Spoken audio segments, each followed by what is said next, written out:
how are you helping them step up, really being a team as a manager? Because now you've got to lead a bunch of individuals, and to your credit, say, and I can't address everyone in the same way.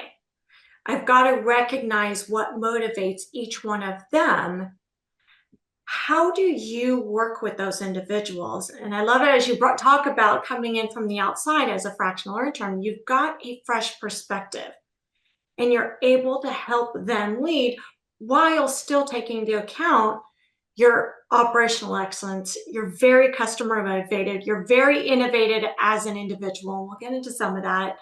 Um, how are you working with them to help those individual contributors? Because you've been on that journey, really bring everyone together as a team. Yeah, I think like for me personally, just that's a great question. Thinking on the cuff, on the fly, I'd say that for me personally, nowadays I work as fast as possible to learn and appreciate them as a human, as a whole human being, not just about what they bring to the table in as a job or a skill. It's really understanding kind of what makes them tick, what really drives them, what are the things that are going in their lives so I can understand who they are and what they're good at and what they're not good at, or maybe there's some of their blind spots.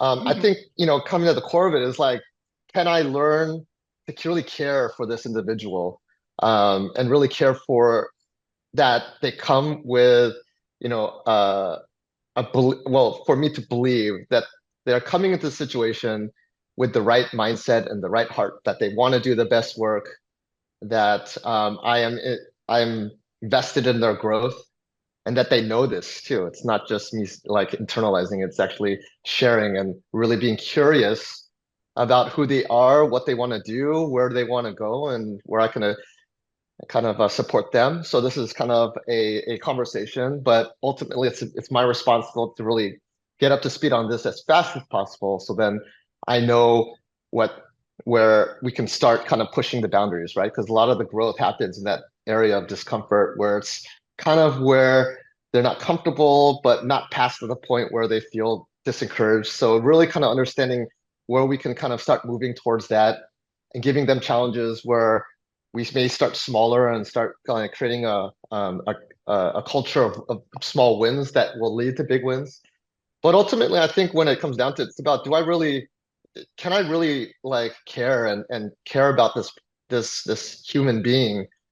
Because I think that genuineness and authenticity really comes across because when people I think there's a lot of talk about safe spaces, whether it's at home or at work.